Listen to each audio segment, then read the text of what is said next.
ብልጽግና ፓርቲ ሰባተኛውን ጠቅላላ ምርጫ ሲያሸንፍ ተቃዋሚ ፓርቲዎች ደግሞ 40 የፓርላማ መቀመጫዎችን ማሸነፋቸውን የ2018 ሀገር አቀፍ የምርጫ ውጤት ይፋ መሆኑን ተከትሎ ተፎካካሪ ፓርቲዎች ውጤቱን በጸጋ እንደሚቀበሉ በየግላቸው በሰጡት መግለጫ ማስታወቃቸውን እንዲሁም የህወሓት ቡድን በቀብር ስነ ስርዓት ላይ ጭምር የግዳጅ አፈሳ እየፈጸመ መሆኑን ተከትሎ በርካታ ወጣቶች እየሸሹና እየተደበቁ መሆኑን ጨምሮ ሌሎች መረጃዎችን ይዘንላችሁ ቀርበናል።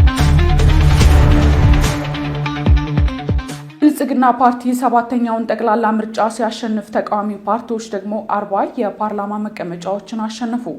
የኢትዮጵያ ብሔራዊ ምርጫ ቦርድ ግንቦት 24 በተካሄደው ሰባተኛው ጠቅላላ ምርጫ የተመዘገበውን አጠቃላይ ውጤት በትላንትናው ዕለት ይፋ አድርጓል። በዚህም በሰባተኛው ጠቅላላ ምርጫ ብልጽግና ፓርቲ 438 የህዝብ ተወካዮች ምክር ቤት መቀመጫዎችን ማሸነፉን ምርጫ ቦርድ አስታውቋል። የኢትዮጵያ ብሔራዊ ምርጫ ቦርድ ምክትል ሰብሳቢ ተስፋዬ ነዋይ አጠቃላይ የምርጫ ውጤቱን ይፋ ያደረጉ ሲሆን በዚህም ብልጽግና ፓርቲ 438 የህዝብ ተወካዮች ምክር ቤት መቀመጫዎችን ማሸነፉ ተገልጿል። በአጠቃላይ የምርጫ ውጤቱ ተቃዋሚ ፓርቲዎች 40 የፓርላማ ወንበሮችን ማግኘታቸውን ቦርዱ ያስታወቀ ሲሆን የግል እጩዎች ደግሞ 8 የፓርላማ መቀመጫዎችን ማሸነፋቸው ይፋ ተደርጓል። በምርጫው በተወዳደሩባቸው ቦታዎች ከፍተኛ ድምፅ አግኝተው ወደ ፓርላማ የሚገቡ ተቃዋሚ የፖለቲካ ፓርቲዎች ብዛት 16 ሲሆን ከነዚህ የፖለቲካ ፓርቲዎች መካከልም የኢትዮጵያ ዜጎች ለማህበራዊ ፍትህ ኢዜማ 13 የተወካዮች ምክር ቤት ወንበሮችን በማግኘት ቀዳሚ ሆኗል። የአማራ ህዝብ ንቅናቄ አብን 6 የፓርላማ መቀመጫዎችን በማግኘት ከተቃዋሚ ፖለቲካ ፓርቲዎች ሁለተኛ ደረጃን ይዟል። ከተቃዋሚ የፖለቲካ ፓርቲዎች መካከል እያንዳንዳቸው 3 መቀመጫዎችን ያገኙት የኢትዮጵያ ፌዴራላዊ ዲሞክራሲያዊ አንድነት መድረክ ወይም መድረክ፣ ነጻነትና እኩልነት ፓርቲ ወይም ነእፓና የአማራ ዲሞክራሲያዊ ኃይል ንቅናቄ አድሃን ናቸው። መድረክ 3ቱንም መቀመጫዎች ያሸነፈው በሲዳማ ክልል ሲሆን አድሃንም በተመሳሳይ በአማራ ክልል ያቀረባቸው 3 ተወዳዳሪዎቹ ለፓርላማ ተመርጠውለታል። የሰባተኛው ጠቅላላ ምርጫ ውጤት ማሳወቂያ መርሃ ግብር ፕሬዝዳንት ታዬ አጽቀሥላሴን ጨምሮ የፖለቲካ ፓርቲዎችና የሲቪክ ማህበራት ተወካዮች፣ የተለያዩ ሀገራት አምባሳደሮች እንዲሁም የመገናኛ ብዙሃን ተወካዮች በተገኙበት ተካሂዷል። የህወሓት ቡድን በቀብር ስነ ስርዓት ላይ ጭምር የግዳጅ አፈሳ እየፈጸመ መሆኑን ተከትሎ በርካታ ወጣቶች እየሸሹና እየተደበቁ መሆኑ ተዘገበ።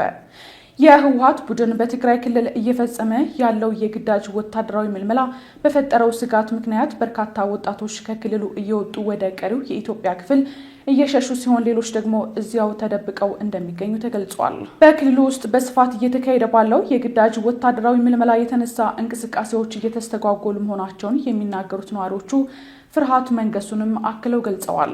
ይህ አፈሳ ከነዋሪዎችና ከመብት ድርጅቶች ውግዘት እየገጠመ መሆኑን የዘገበው የፈረንሳዩ ዜና ወኪል ኤኤፍፒ በቀብር ስነ ስርዓት ላይ በተገኙ ወጣቶች ላይ ሳይቀር እንደሚፈጸምና የተያዙትን በኃይል ወደ ማሰልጠኛ ካምፖች እንደሚወሰዱ ጠቅሷል። ኤኤፍፒ ያናገረው አቤል የተባለ ወጣት በድንገት ተከበን ተወሰድን በማለት በአፈሳው ተይዞ እንደነበረና ለጠባቂዎች ገንዘብ ከፍሎ መለቀቁን ገልጾ አሁንም ተደብቆ እንደሚገኝ ተናግሯል።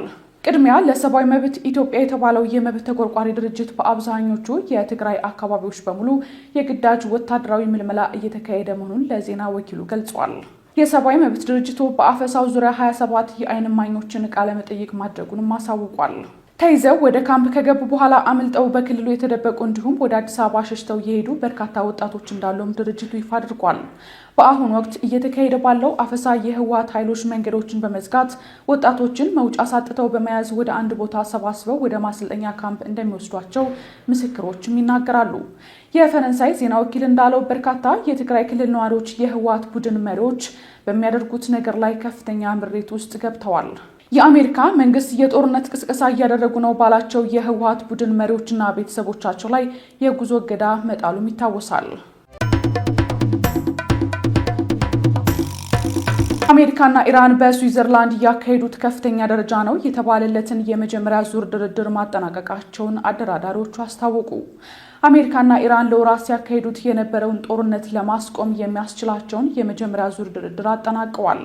በስዊዘርላንድ የተካሄደው ይህ ድርድር ከፍተኛ ደረጃ እንደነበረ አስተራቂዎቹ ሀገራት ኳታርና ፓኪስታን በጋራ በሰጡት መግለጫ ላይ አሳውቀዋል። ሁለቱ ሀገራት በሚቀጥሉት 60 ቀናት ውስጥ የመጨረሻውን ስምምነት ለመፈጸም ከስምምነት ላይ ደርሰዋል ተብሏል። እንዲሁም ተደራዳሪዎቹ በሊባኖስ ያለውን ውጊያ ለማስቆም የሚያስችል አሰራር መዘርጋታቸውም ተነግሯል። We, and this is probably what we're most excited about as Americans, the Iranians have agreed to invite IAEA inspectors back into their country. That is a major milestone for the American people and the first for a successful final deal. The final deal is the house. We set the foundation. We haven't built the house, but we've laid a successful foundation to get to a good place for the American people.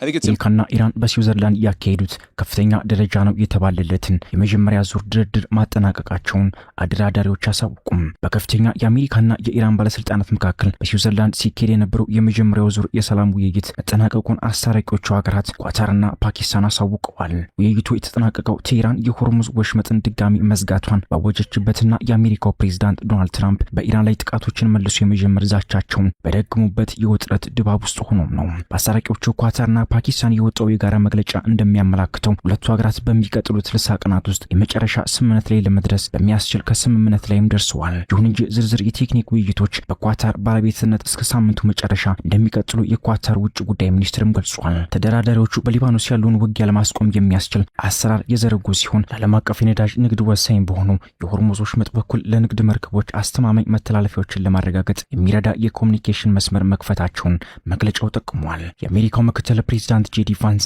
ከኢራን ባለስልጣናት ጋር ውይይቱን የጀመሩት እሁድ ዕለት ሲሆን ውይይቱ የተደረገው ባለፈው ሳምንት የተደረሰውንና ከሚያዝያ ወር ጀምሮ የነበረውን ደካማ የተኩስ አቁም ስምምነት ቢያንስ ለ60 ቀናት ለማራዘም በተደረገው የመግባቢያ ስምምነት ውል መሰረት ነው። ውይይቱ እስከዛሬ ሰኞ ማለዳ ድረስ በከፍተኛ ውጥረት መካሄዱም ተሰምቷል።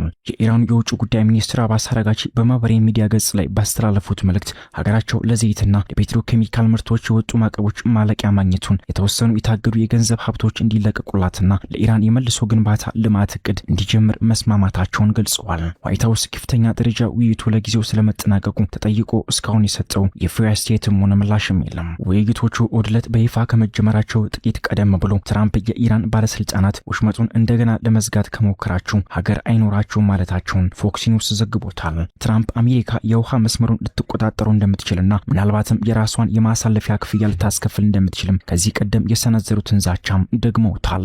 ትራምፕ በማህበራዊ ሚዲያ ላይ በጻፉት መልእክት ኢራን በከፍተኛ ሁኔታ የሚከፈላቸውን በሊባኖስ ያሉ ተላላኪዎቻቸውን ሄዝቦላ ችግር ከመፍጠር በአስቸኳይ ማስቆም አለባት። ይህንን ካላደረጉ ባለፈው ሳምንት እንዳደረግነው ሁሉ ኢራንን በጣም ጠንካራ አድርገን እንመታታለን፣ ነገር ግን የበለጠ ጠንካራ ይሆናል ሲሉ ማስጠንቅቀዋል። የአሜሪካና የኢራን ምንጮች በስዊዘርላንድ ስለተካሄደው ውይይት የተቆራረጡና የተለያዩ መረጃዎችን እየሰጡም ይገኛሉ። የኢራኑ ከፊል መንግስቱ የታስኒም የዜና ወኪል እንደዘገበው የትራምፕ ዛቻዎች ይፋ ከሆኑ በኋላ የኢራን ልዑክ ውይይቱ ወደሚካሄድበት ክፍል ለመመለስ አሻፈረኝ ብሏል። ሆኖም ግን መልእክቶች በአስታራቂዎች አማካኝነት ይለዋወጡም ነበርም ይላል። በሌላ በኩል በውይይቱ ላይ የተሳተፉ አንድ የአሜሪካ ዲፕሎማት ለሮይተርስ በሰጡት ቃል ኢራናውያን በጭራሽ አልወጡም፣ አሁንም እዚሁ አሉ፣ እስከ እኩለ ሌሊት ድረስ የተገናኙና የተደራደሩ ነው ሲሉም ተናግረዋል። ስለ ወሽመጡ፣ ስለ ሊባኖስ፣ ስለ ኒውክሌር ጉዳዮችና የመግባቢያ ስምምነቱን ተግባራዊ ስለማድረግ ዝርዝር ጉዳዮች ተወያይተናል ሲሉም አክለዋል። ትራምፕ በኢራን ላይ ጠንካራ ዛቻ የሰነዘሩ በነበረበት ወቅት እንኳን ምክትል ፕሬዝዳንቱ ጄዲ ቫንስ ለጋዜጠኞች እንደተናገሩት ፕሬዝዳንት ትራምፕ ከኢራን ህዝብ ጋር ያለንን ግንኙነት ለመለወጥ አዲስ ምዕራፍ እንድንከፍት ጠይቆናል በማለት የአሜሪካን የሁለትዮሽ ፖሊሲ ፍላጎትም አንስተዋል። አንደኛው የአሜሪካ ዲፕሎማት እሁድ ምሽት ላይ እንደተናገሩት ውይይቶቹ ከኢራን በኩል ስለ ወሽመጡ የቀረቡ አንዳንድ ግራ የሚያገቡ መልእክቶችን ግልጽ ማድረግና ወሽመጡ ሙሉ በሙሉ ክፍት ሆኖ እንዲቀጥል ለማድረግ የሚያስችሉ የግጭት ማስወገጃ አሰራሮችን መገንባትን ያካትቱ ነበሩ።